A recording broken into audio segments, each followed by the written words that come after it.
अगर आप महसूस करते हैं कि लोग आपकी इज़्ज़त नहीं करते, आपकी बात को अहमियत नहीं देते या बार बार आपको नज़रअंदाज करते हैं, तो मुमकिन है कि कुछ आदतें गैर इरादी तौर पर आपकी शख्सियत को कमज़ोर बना रही होती हैं। इस वीडियो में हम 4 ऐसी आदत के बारे में बात करेंगे जिन्हें छोड़कर आप अपनी इज़्ज़त, एतमाद और वक़ार में इजाफ़ा कर सकते हैं। तो चलिए शुरू करते हैं इस वीडियो को। अस्सलामुअलैकुम, कैसे हैं आप सब? उम्मीद करती हूँ कि आप सब खैरियत से होंगे। अल्हम्दुलिल्लाह मैं भी खैरियत से हूँ। तो अगर आप मेरी वीडियो पर आगे हैं तो प्लीज़ मेरे चैनल को सब्सक्राइब करें और इस वीडियो को एंड तक देखिएगा। तो शुरू करते हैं। नंबर 1 पर है हर वक्त दूसरों को खुश करने की कोशिश करना। अगर आप हर वक्त दूसरों को खुश रखने की कोशिश करते रहते हैं तो आहिस्ता आहिस्ता लोग आपको संजीदगी से लेना कम कर देते हैं। ऐसे लोग अक्सर अपनी ज़रूरियात, जज्बात और तरजीहात को नज़रअंदाज करके सिर्फ दूसरों को खुश करने के चक्कर में लगे रहते हैं। याद रखें, हर किसी को खुश करना मुमकिन नहीं है। जब आप हर बात पर हाँ कहते हैं, अपनी राय छुपा लेते हैं या दूसरों की खुशी के लिए अपनी खुशी कुर्बान कर देते हैं तो लोग आपकी कुर्बानी को कमज़ोरी समझ लेते हैं। अपनी इज़्ज़त बरकरार रखने के लिए जो है, जहाँ ज़रूरत हो वहाँ रिस्पेक्टफुली नहीं कहना सीखें। अपनी राय का इजहार करें और अपनी ज़रूरियात को भी अहमियत दें। जो लोग वाकई आपकी कदर करते हैं वो आपकी मदद और फैसलों का एहतराम करेंगे।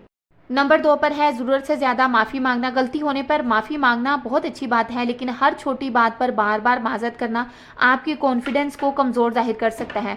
बात लोगों की ऐसी आदत होती है कि वो ऐसी बातों पर माफ़ी मांगते हैं जिन पर उनकी अपनी कोई गलती भी नहीं होती।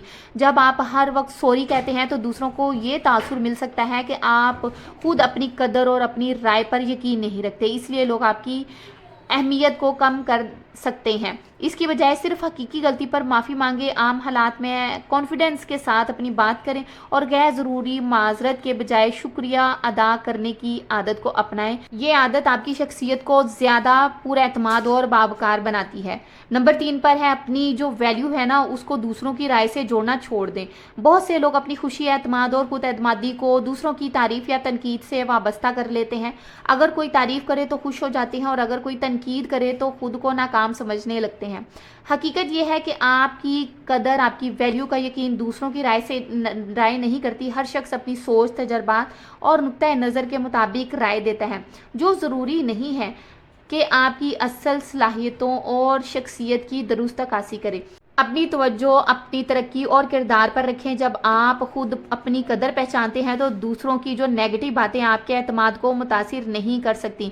खुद एतमादी उस वक्त मजबूत होती है। नंबर 4 पर है अपनी राय और हकूक़ का दिफा ना करना। अगर आप हमेशा खामोश रहते हैं और अपनी राय या हकूक़ के लिए आवाज़ नहीं उठाते तो लोग आपकी बात को अहमियत देना कम कर सकते हैं। अपनी बात कहना खुद गर्जी नहीं है बल्कि खुद एतमादी और खुददारी की इलामत है। बाज़ औक़ात लोग इख्तलाफ या तनकीद के खौफ से अपनी राय छुपा लेते हैं, जिसकी वजह से उनके ख्यालात और ज़रूरियात नज़रअंदाज हो जाती हैं।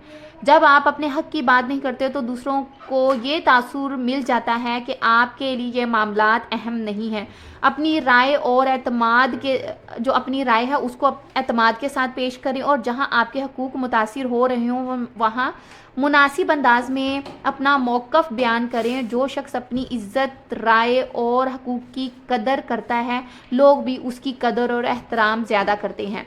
याद रखें, इज़्ज़त हासिल करने के लिए सबसे पहले खुद अपनी कदर पहचानना ज़रूरी है। जब आप अपनी बाउंड्रीज़ मुकर्रर करते हैं, कॉन्फिडेंस के साथ बात करते हैं, कॉन्फिडेंस के साथ अपना हर मौक़िफ़, हर बात, हर राय रखते हैं और अपनी खुददारी बरकरार रखते हैं तो लोग भी आपको ज़्यादा एहतराम देते हैं। तो उम्मीद करती हूँ कि मेरी आज की वीडियो पसंद आई होगी। पसंद आए तो जाते जाते चैनल को सब्सक्राइब और वीडियो को लाइक करते जाएं और कमेंट करके ज़रूर बताइएगा कि वीडियो कैसी लगी। मिलते हैं इसी तरह की नेक्स्ट वीडियो में, तब तक के लिए अल्लाह हाफिज़।